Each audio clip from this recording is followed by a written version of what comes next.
accept the loss, I'm hard-headed. There's a little bit of madness to my method. Many falling off that fine line that I'm treading. I risk anything to be great, and I'm not letting nobody rob me of my victory. Number one, that's what I'm meant to be. When by any means, only thing that makes sense to me, I can make nice or make history. I got that dog in me, yeah, turn me up. Big energy, got the crowd going nuts. I got that dog in me, ante up. I take on anyone, I don't need a one-on-one. Got that dog. Welcome to this week's episode of the Mercer Sports Report. I'm Nakazi Hawkins, here to give you the inside information on all things Mercer Sports.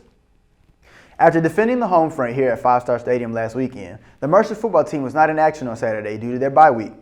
During their bye week, the team has been preparing to hit the road and face 7th-ranked Furman University this upcoming Saturday. The 21st-ranked Bears will look to avenge last year's 23-13 loss to the Paladins and grab their first Southern Conference win of the 2023 campaign.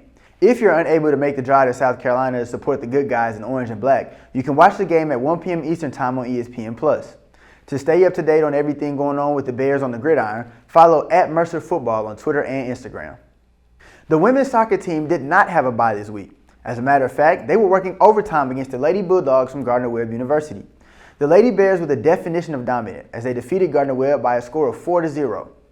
The goalie from Gardner-Webb was barely able to adjust her gloves before Jada Mormon kicked a rocket of a soccer ball past her for the first goal of the game just 6 minutes and 55 seconds into the contest. This was Mormon's 6th goal on the year, and Chandler Lewis Jenkins and Elizabeth Hargis were credited with the assist on the score. In the 34th minute of action, Larkin Thomason found the back of the net for her 6th goal of the year thanks to a sensational assist from Anna Bachman. For some teams, a 2-0 lead going into halftime will put the players on cruise control. Lucky for us, our Lady Bears know how to stay on the attack. 10 minutes into the second half of play, Jada Mormon netted her 2nd goal of the contest and her 7th goal of the year thanks to an assist from habitual dime dropper Anna Bachman. Now, I don't know if you've noticed a pattern here, but I'll give you a hint as to who scored the final goal for the Lady Bears. Jada Mormon scores her 1st goal of the contest and her 6th of the year. Larkin Thomason does the same. Jada Mormon scores her 2nd goal of the contest and her 7th of the year. Well, can you guess what happens next? Well, if you guessed it in the 80th minute, Larkin Thomason would score her 2nd goal of the contest and her 7th goal of the season, courtesy of an assist from Lena Dykes, then congratulations to you for being able to use context clues. The offensive fireworks were backed up by the defensive efforts as well. Lindsey Bell recorded 3 saves and helped preserve the shutout for the Heroes in orange and black. After their successful road trip, the Lady Bears fell to the Alabama Crimson Tide here at home. Larkin Thomason assisted on the only goal for the Lady Bears, which was scored by Lana Whitfield in the 33rd minute of play. The Lady Bears will look to bounce back from the loss as they open Southern Conference play at the University of Tennessee Chattanooga on Thursday, September 21st. The Lady Bears will take the field again at Bet Stadium against UNC Greensboro on Sunday, September 24th at 2 p.m. To stay locked in with the women's soccer team, follow @MercerWSoccer on Instagram. After witnessing the Lady Bears soccer team hang 4 goals on Gardner-Webb, the men's soccer team obviously felt inspired as they dismantled Winthrop by a score of 4-0. Since the magic number for both the men's and women's soccer team has been 4, it's worth mentioning that that's exactly how many minutes it took for Carlos Santamaria to find the back of the net.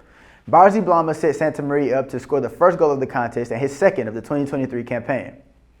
After Santamaria set the tone 4 minutes into the game, Omar Hernandez laced a 35-yard free kick into the top left corner of the net in the 16th minute of play. This goal was Hernandez's 3rd on the season. The 3rd and final goal of this first half for the Bears came in the 23rd minute of action. After Barzi Blama stole a pass from the Eagles, he found himself in a one-on-one situation against the Winthrop goalkeeper. Now, I'm not a betting man, but if I was, I'd have no problem putting a pretty large amount of bear bucks on Mr. Blama winning that matchup. Fortunately for my hypothetical wager, he was successful as he buried the Wilson logo stamped on the side of the ball in the back of the net for his 4th goal of the year. The final goal for the good guys came in the 69th minute from Tommy Redd. As amazing as the offense was for the Bears, the defense was just as stellar. The barricade of Bet Stadium, better known as Trevor McMillan, held a donut in the score column for the opponent and collected 6 saves. The Bears will be on the road for the next 2 contests as they'll travel to face Georgia Southern and Utah Valley. To stay connected with the Mercer men's soccer team, follow @MercerMSoccer on Instagram. After losing to Georgia Southern in 4 sets, the Lady Bears volleyball team defeated the visiting Lady Wildcats from Bethune-Cookman in 3 straight sets by scores of 25-23, 25-21, and 25-20. Kylie Quigley and Caitlin Steffes led the Bears in kills with 14 and 12 respectively. Kiera McCarless and Abby Havilla both notched double-digit assists with 16 and 10 apiece. Kylie Quigley and Skylar Bumpers combined for the Lady Bears 3 blocks, while Abby Havilla led the team with 2 aces. The Superheroes will be back in action at Hawkins Arena as they bring in conference play against Wofford on Friday, September 22nd, and Saturday against UNC Greensboro. To stay up to date on everything regarding the Lady Bears volleyball team, follow at Mercer Volleyball on Instagram. That concludes this episode of the Mercer Sports Report. Until next time, I'm Nakazi Hawkins, and as always, go Bears.